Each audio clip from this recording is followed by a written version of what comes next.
So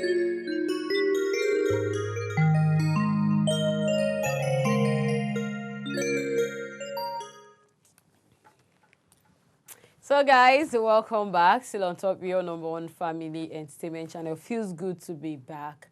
And of course, yeah, to see have the fact that Nadede to join us on top of the show again this morning. It's a Wednesday, and you already know, say from the hour of 8:15 there about to 9. For a day like this, Barrister dey always dey in the building, and of course, they look into everything we guys do with the law, everything that has relationship with the law, both marriage, property, anything as far as the law is concerned. Now we always look up into on top the show. And guess what? Barrister is here. The rain be no stop him from coming. The traffic in Lagos is deter him from coming.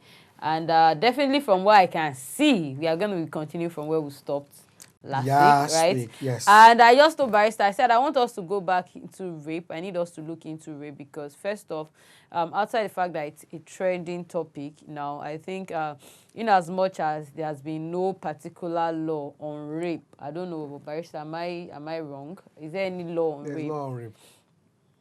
For victims or for... So much for victims and even against the culprits. Really? Because I don't know, it's actually a trending topic. On Twitter yesterday was like #3 trending. So I would want us to look into that, but we could do that next week so that we can wrap up on what we have on ground today. Thank you very much. To everyone watching me, welcome. It's a very cold morning. So Yeah, quite cold though. To take some... the point about rape, we're going to discuss it because we have discussed it before. But just a one-line about it, there is nothing good about rape. To the victim, it's a scar. To you, who is also the perpetrator, there's what is called conscience. That can be also a scar, a dent on your conscience. Because you will never... By time will come when you're going to have your children, your girls, your sisters. And then also, there's also the long arms of law that can reach out to you and catch you when you don't expect it. And for today, we were considering the legal side of marriage and property. We're going to end that today because I had started it. I'll try to explain to you that it's very important that you, particularly those of us who are married. Now, I want to give a quick background to this. This topic is not to say or to encourage divorce or to encourage selfishness in marriage. It's not to encourage lack of collaboration and cooperation in marriage. The rule basically is that when you marry, both of you are joints. To that extent, what the man owns, the woman owns. What the woman owns, the man owns. It's just an exception that we're just trying to teach that these are the legal dimension of it. But don't, like we say, I will not want you to listen to this topic and then it becomes just like if you watch a horror movie and you cannot seem to walk around the house again because of a horror movie. This is not... Because you're scared. Because you're scared. No. This is not to scare you. This is not to teach bad things. This is not to say that you should go and start, dividing houses instantly. But we're just teaching the reality of... So the context of your marriage also determines a lot of things. Particularly, say in Christian marriages, the man and the woman are supposed to own everything together. Nothing separates them. And I guess in Islamic marriage, the same thing as well. It's just that because of the multiple dimension, wives, let's say that you can have as many wives, 4 wives maximum, I was told. Because of that dimension, there might be need to say, okay, this one. But reality is that the moment you start putting your mind to these kind of things, it has a way of also destroying otherwise a good relationship. So you are being told these things just to know what the law says. and then it's for you to apply it into your own marriage to see how it can work well for you and your marriage. So I'm going to go quickly so that I can finish up on this aspect today. Now, what we said that when it comes to marriage and properties, um, the type of marriage you have also speak to the issue of marriage and property. If you have a legal marriage, then most of the things I'm talking about will apply. Now, if you have a customary marriage or a religious marriage, it's more or less what your custom says that will apply, so long that that custom is not contrary to equity and good conscience and natural justice. So long it's not that one that is taking away the right of a human being or right of so those kind of cultures. And so the law can come and say, look, independent. In fact, some cultures say that a woman cannot own property. But the law has said that that is a discrimination. Yeah. It's a discrimination. It's because every woman has a dignity too. So even as a law, by acquisition of property by married women acts, which says that a woman has inherent right to own properties. But that being the case, a woman and a husband might be so much into each other that, look, what we have is what I have, and that can also be the basis of relationship. Of course, a marriage should be a basic thing of trust as well. But now, if you move beyond that of custom or culture, if you move beyond that into the legal dimensions, the law says that primarily that a woman or a man they have the right to own properties in their own name, and so it doesn't mean that a woman must of necessity buy the property in the name of her husband. It's a choice. It's a choice that they have based on the love, on the whatever they have as well. But if there's a choice, okay, I want to buy the property in my name, and I know some men strategically, because probably where the kind of background you have, the kind of siblings that you have, how they can devour the woman once you are no longer there.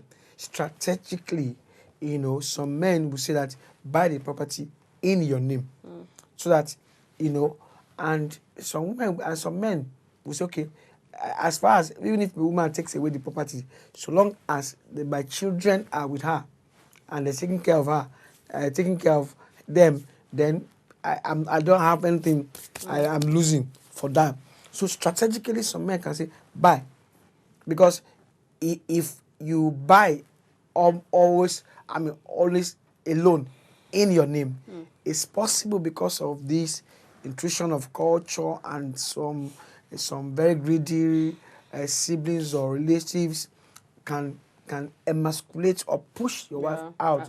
And as long as this is in your name, they might have a cultural right over it. So on the basis of that, some men say, look, let me buy my wife's name. Let me buy my wife. So it's very possible. So it's not a case of we are competing who buys or who does not buy.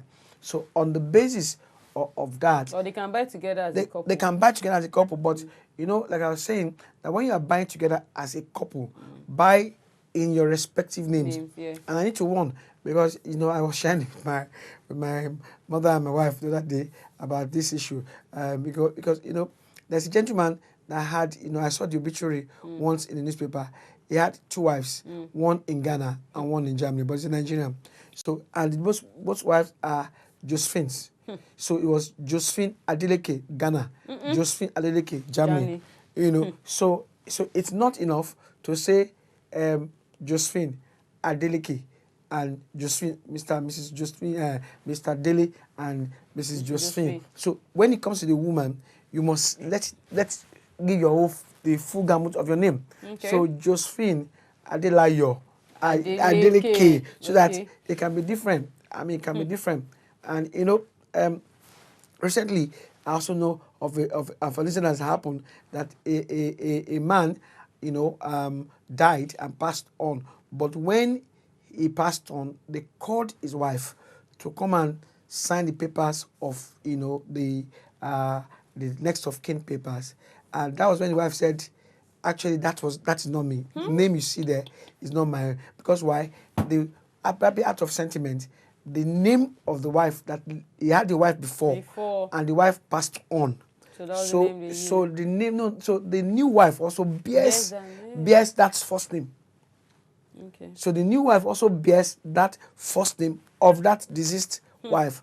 Now that the man is also deceased, they are calling on the second wife to come and sign the thing. And as it were, because the relatives of the man had gone to that company to go and know that it's his wife's name, they have attacked the wife so massively that, look, you must bring the money. Whatever they give, you must bring him. And the wife said, look, it's not my name. My name. So that means, is it okay for us to say she actually used that to her advantage?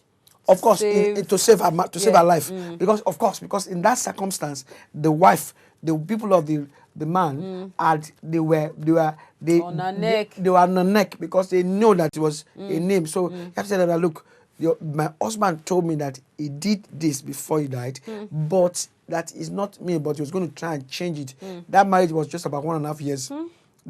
So that new marriage was just about 1.5 years before the man passed on. So you can see the dimensions of strategic, understanding of how to do this thing. So we're not teaching you to start using this as a weapon or as a sword. You have to know it as a shield. It's something that you can use to defend yourself, to strategically sit down and say, okay, how do I structure my things out? Because really, there's nothing you brought. There's nothing you're going to take back. So either way, whether you say that it should be in your family or should be whatever, it has to be that somebody is somewhere, whether we're going to take this property. So that's the reality that every person, man or woman, had to face. So the law will say that because of the marriage, let both of you can own property. Now, so to that extent, you can own. So a man can own property in a name, a woman can own. But it's just that when in divorce cases, that is in divorce cases of legal marriage, when the man or the woman, either way, when there's a divorce, the court can say, remember I said when there's a divorce, when there's no divorce, you don't need all this. So when there's a divorce, the court can say, someone can apply to say, look, I am going away from this marriage. I need to be settled. I need some settlement because I participated in what this man or this woman has done. For instance, it can be that the man was one that was bringing the money from his company, taking loan, taking everything. So I participated in what this woman became, or I participated in what this man. So I'm not denying that she's the owner or he is the owner, but I have an input, and that element of input, let the court acknowledge it and use that as a settlement of some sort to me. So what he owns, let me take a bit of it, probably because of my family or my children, or because I'm indigent now. I don't have the strength to do what I could do in the past. So if I go away, I'm going to walk away totally empty. Okay, Pastor, so is it safe for us to say that the man is paying whoever it is based on input she has invested? But if there was nothing, would they have just been going without having anything to go with? You see, it can be, if the man can prove that, look, there's nothing that you did into this day. It was basically my own and my only loan. So that way, because that's the line of thought of the not even paying for emotional trauma. No, because it's part of, everybody had the emotional trauma in marriage. It's part of it, because divorce is never easy. Whether on the man that feels that is, or the woman that feels that I need a divorce, or the man that whoever is calling for it. It's not as though you walk away and emotionally you are blanked out. No, it's a psychological thing. And because you find that people who divorce once, they tend to like you to divorce again. And that's why when they get to the next marriage, you find that they take in almost things that they could not take even in first marriage, because it's like a scar. I've been divorced once. They try to. So now I don't want to go out again. So even the abuse that they couldn't take in the first one, they tend to take it in the second. Okay, let me just hold you up a bit, Barrister. Let's go for a quick break. Obviously, guys, when we come back, it will be time for us to open our phone numbers, and then everybody will be able to participate on the show. Stick around with us. We'll be right back. Our people in the talk say ignorance of the law No Nah, be let's excuse use. o. If my name na in for property, my child no fit take that thing. But I get one question. Now, if person die now and he put him wife or he put any of him relative as next. Ignorance of the law no be excuse o. Dat na why we get one ogbonge program wey we dey call Legal Matter on top wapTV. Okay, so guys, welcome back. Just like Wetin Barrister go always talk, say, trust me, this not just one of the best shows if you market your goods. If you want make the world sabi wetin they sell, if you want make the world know you, all you need to do just come down. We shikini money, follow our marketers, them talk, and trust me, they get to know you round the world. All right, so guys, before we went on that break, of course, Barrister be they look into the legal side of marriage and properties. This not topic where we don't start for the past 2 weeks, if I know the mistake, and obviously we're trying to finish up today so that we can start something new. All right, so if you get your questions, you get your contributions, you don't watch the show and you just been waiting for an opportunity to ask us questions or ask Barrister questions, trust me, this not the best time if it happen for you or to you. Okay, so call the numbers on your screen: 08173147589 and of course 08105434984. Thank you. Thank you very much. Like you say, making a no door. You shouldn't dull. This show na baba ogbonge. Now, so like Slimmy was asking whether it's a matter of contribution. Yeah. Yes, more or less, because you see, I share the case of Kafi, the case of Kafi and Kafi, Elisha case. In that the wife successfully proved to the court that she contributed to the development of property in dispute, as well as the success of the business that gave money to that business. So, and because of that, that the wife take the property since the husband has many other property. Okay, now did they give her the property because the man has other property? Yeah, because it's not a matter of collecting. It's not a matter of to deprive the other person. It's a matter of weighing, the circumstance. God will look at it very well. Yes, God will look at it very well.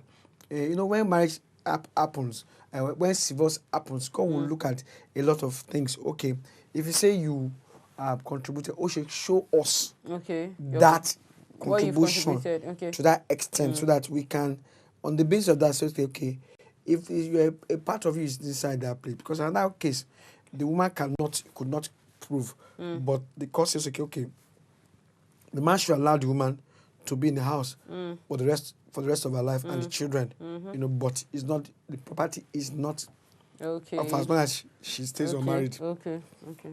But the property is not that of the woman. So it's a matter of the justice of the case, looking at it. So in Akimbowa, an Okura case, the decision of lower court with regards to the ownership of an immediate possession of one half of the duplex, and the boys' quarters of the court says that the wife has proved that he had done enough to suggest that, okay, you can have. So what the court said that, okay, cut it into two, take one side, then make sure that you give that woman the ownership and give her the CFO of that half. So it's not a matter of snatching everything from the man. However, in another case of Akimbomi, the spouse claimed joint ownership of the property that was in her husband's name due to the fact that she's the real owner, but asked the husband to get money from his cooperative. The court did not allow the woman to be settled with the property because she did not prove the fact of her ownership. She and her children were only given right to reside in property during the good behavior. During their good behavior, and the husband was restrained from selling or otherwise disposing of the property while they are in that situation because the spouse and children are there. In Wanya case, the claim of the Wanya, the claim of the wife to the judge ownership of property because she contributed 6,000 was dismissed because she couldn't prove it. Also, Shodikpe, the inability of the spouse that she contributed to 10,000 to the acquisition of property, she could not prove it. So Because of that, because okay, we'll not give, there's nothing to be settled there. Because you have to remember there's a difference between settlement and maintenance. Maintenance is Maybe like an upkeep. yes, like an upkeep. Okay, maintenance. Maintenance is like an upkeep. A semblance of settlement is like alimony. You know that in the Western world, it pays the woman more because in alimony case it's just that most times because okay, the woman is the victim, so the woman can just have people like Mike Tyson, that married and then they had multiple divorces. So each divorce that they had, the wife was getting alimony, and alimony could be very huge, depending on, if you have a good lawyer. Like I said, okay, this man, and you can say the woman will have emotional trauma and whatever. In fact, some people go into the marriage because of the money's wealth. That's why in the Western world, see that there's what they call prenuptial agreement, because so that let's have it ahead of time that Let's sign it. yes, sign Let's it. agree. So when in case there's a divorce between us, you will not take my property. Who wants to agree to that? Because it's I think somebody once told me that sometimes you don't even know. Baby, is better to marry when you're nothing than to marry when you have acquired something. As a woman, you don't know why the man is coming. As a man, you don't even know why the woman is coming. So because when you start having some things, and someone says okay, but that is when it's about the kind of superficial love, because when the love is deep and is real and deep, you don't have to start thinking about that. But sometimes you really can say, that's why for instance some films or you find some dramas or that the man will pretend as if he's a mechanic or pretend as if he's a poor person, so that at least can see how genuine love is, yeah. Because any man can fall for a woman that is rich, and any woman can fall for a man that is rich. So that's why we find that there's, in fact, in some instances they do post-nuptial when you have entered and this property wants to become like an issue between us. You can say, let's sit down, so that this property will not be you buy what you want to buy, I buy what I want to buy. Our properties will not cause any wahala, so that I will not be start looking at probably the woman wants to kill me because of my property, or the man wants to kill me because of my property. So in Nigeria, it's acceptable. In Nigeria, it's acceptable. Section 72. So what do they sign now, Barrister? What do they want to sign now? Say, okay, if should in case now she they responsible for my debts, make now no will anything to her. No. What's the signing? No, the agreement is simply that the property stays mine. I get me. And you see, when it comes to inheritance, the point is really that I think I've taught it for a while. Then, when it comes to inheritance, maybe I have to come back to even marriage and inheritances. So, the way you put your properties, the title of your property matters a lot. So, if I have a property as a Tommy Vincent, and my son is, Toby or whatever, that name will prevent my son from directly accessing that property. So if I have a property in Tommy Vincent, right, and it's not tied well into like there's a connector, there's a bridge between me and my wife. Okay. When I go, my wife ordinarily cannot even access that, cannot own that property. She can live in the property, but if she wants to dispose of the property, legally speaking, she doesn't have the right, because that property is in my name. So she will have to go through, if I left a will, even if I left a will for her, she must go to the court and get a probate. That is a legal entitlement that will say, okay, from now on. Even if she married under the law. Yes. Barrister. Yes. That's why even this underpinning is that you understand succession, you understand the interplay very well. You understand me? So that if I pass on and the property is in my name and she wants to sell that property, to have the entitlement to sell that property, she must get a power of letters of administration. If I left without a will, if I go with a will, she must have a probate that permits her, and those probate, first she can get letter of administration or the probate, she must have paid the necessary taxes, about 30% of or so. must have paid taxes to the government. So what's not the essence of me marrying under the law? Because I used to think though that one of the reasons, one of the advantages of marrying under the law is maybe God forbid if anything happens to your spouse, to your husband, you automatically become the next of whatever you become a claimant to the will. You have a right, a better right than your brothers. Any other person. Yes, but even because the name is my name, you just anybody that is buying from you cannot buy from you except the person wants to take the risk. Because legally speaking, of course, maybe nobody will challenge them eventually. But legally speaking, if I'm gone, I cannot sign a document. So my wife cannot sign a document in my name because if the property has my name on top, she cannot sign a property in my name. Okay. Except she knows how to sign my signature. And if she signs my signature, that agreement must predate my death. I get. Yeah, must not be after my death, so that this is a forgery of signature. And that's why you have to be careful about these steps of how you go about it. So so when you say prenup, you are just telling the person that look, my property stays my property, so that even don't look there. Even at that point, I can appoint, regardless of our marriage, I can appoint a separate administrator, because ordinarily there's no such prenup. When you die or when the person dies, the first focal point is the spouse, the surviving spouse, to administer the property, pending when the right papers are obtained, pending when the right necessary things are done. But if it's not there, if there's a prenup, that means that property is never that of the spouse. So the way and manner you handle that property belongs at the way it has been detected. So people sign, in fact, they sign it so that the lawyer cannot be overseeing their property as separate from the marriage property. So it's and another way, that's so to escape that I was saying about prenup and post-nuptial agreement. Another way you can do is that you can have your property in your joint names.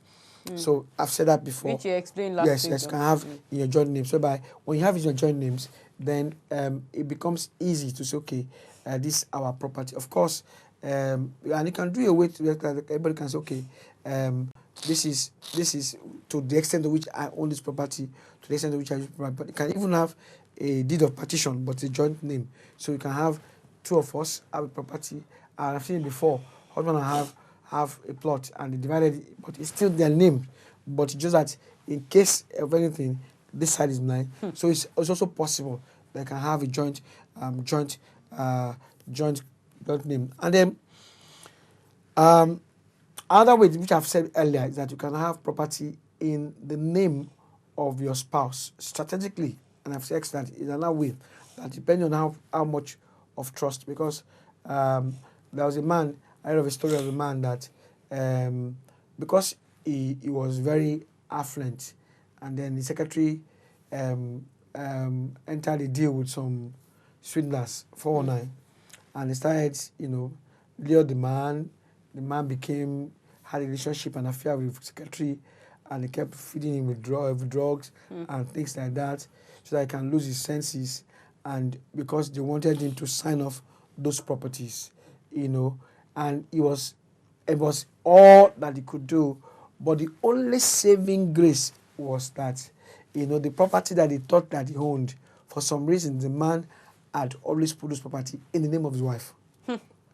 So at that point in time, he couldn't sign as signing off. It was then, the deal fell through. As he was almost dead. In fact, he was dead. The drug they gave him had almost killed him because they asked him to sign. It was then he said that he couldn't. It was under the influence. So and the property was technically not available for, even when he signed. He was the wife's property. So strategically, can be. So that's why I'm asking everybody watching.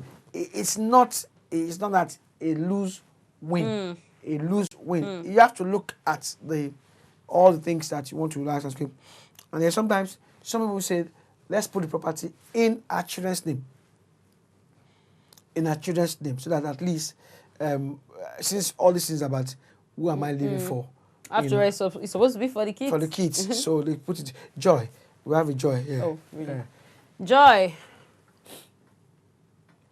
I think it's the weather. Yeah, the weather. I think it's weather. Yes. Hello, Joy. Can you hear us? Yes. Good morning. Good morning. Good morning. Good to have you. Good Yeah. morning. Please go on. I just want to find out some certain issue that if a man is wedded, can he still go along again and carry another woman as a wife? No. Joy, it actually depends on the wedding. It depends on the wedding. But the kind of marriage he the had. marriage, because if the man is In my situation now, I met this man and he said he had a wife. Yes. He had a wife. So that wife now left. The wife left. So when the wife left, then we now went ahead and had wedding.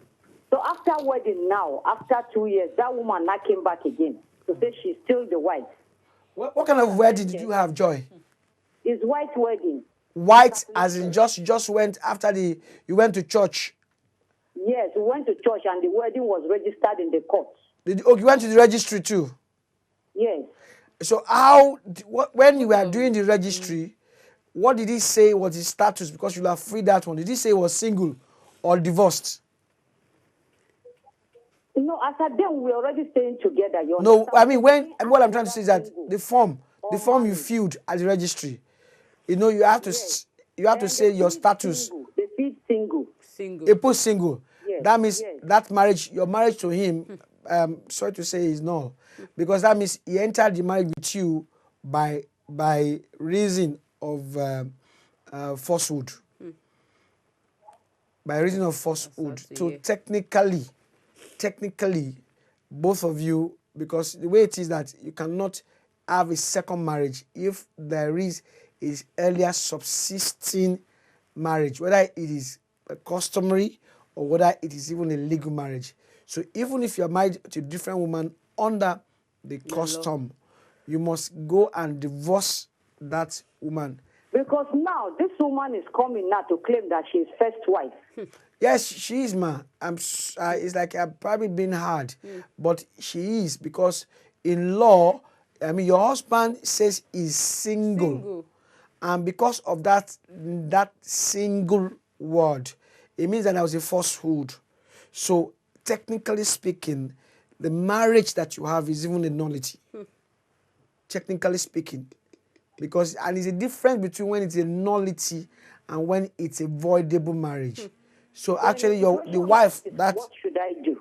So you have to tell your husband to properly divorce the woman, and then both of you now return again to the court and marry again, so that all the technicalities are removed. Are you getting me?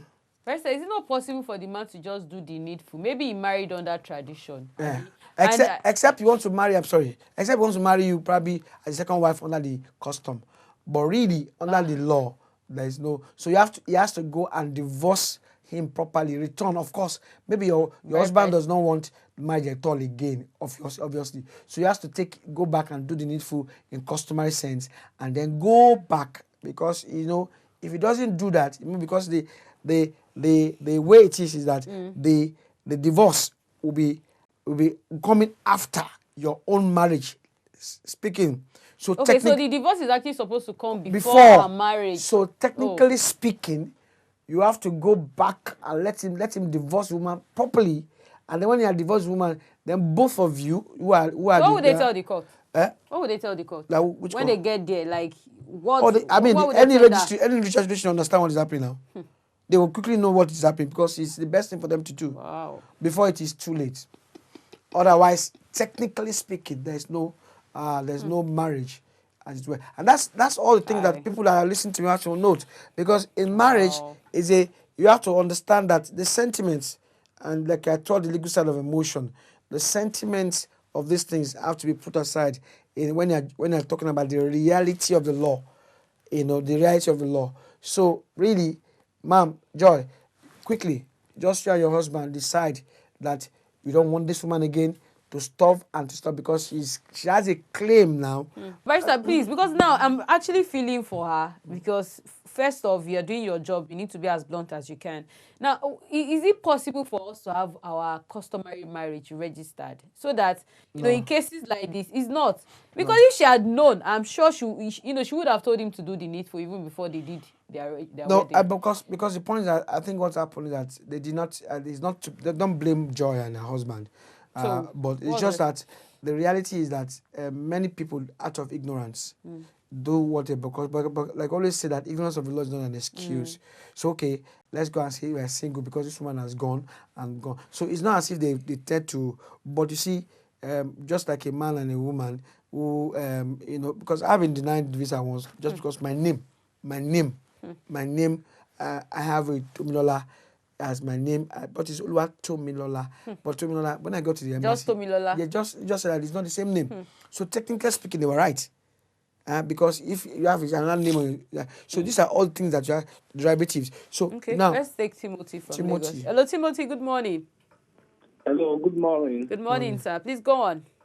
All right, sir. Sorry, sir. I have a question for you, sir. Go ahead, sir. All right, sir.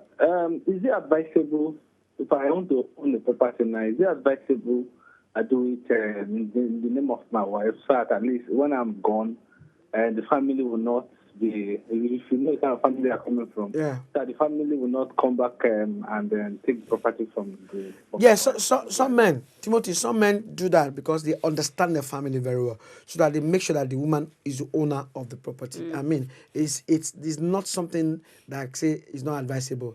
It's a strategy of staving off.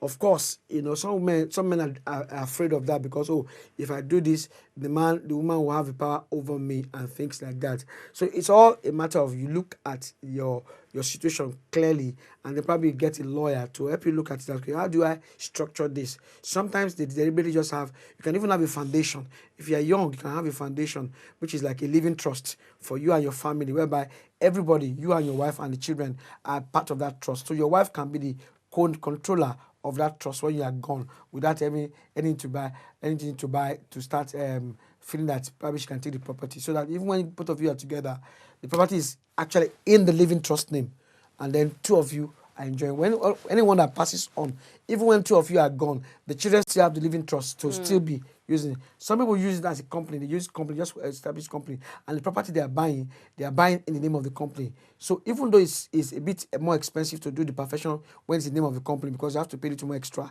but the long-term benefit is that it gives you a leverage so that you are not, anybody that is coming will not come and say that now brother get the property or our property, the property of our one day and keep things learning. like that. So that's about that. So what I'm saying is for Joy. So once they have technically they went ahead and quickly do what they did without this. But you see, the point is that woman, if she goes to court and say, look, as at when this marriage was I was still married, and there's no evidence. You can all just bring evidence of the fact that I was still married. So technically, what that man put there, which allowed the registry to say that you are free to marry because she said he's single, that means that was a falsehood, and to that extent, that marriage is regarded as nullity, not even a substitute. Just the way it is. Yeah, so that's we were able to finish. I think yes, I've answered everything in more or less in question. Joy's question, right? And so Timothy's question. We start something. Yes, we start something new. So guys, but if you have anything, just call me. Yes, call his number, send him a WhatsApp message. I'm sure he will respond. Thank you guys for watching. Have a fabulous Wednesday. Bye-bye.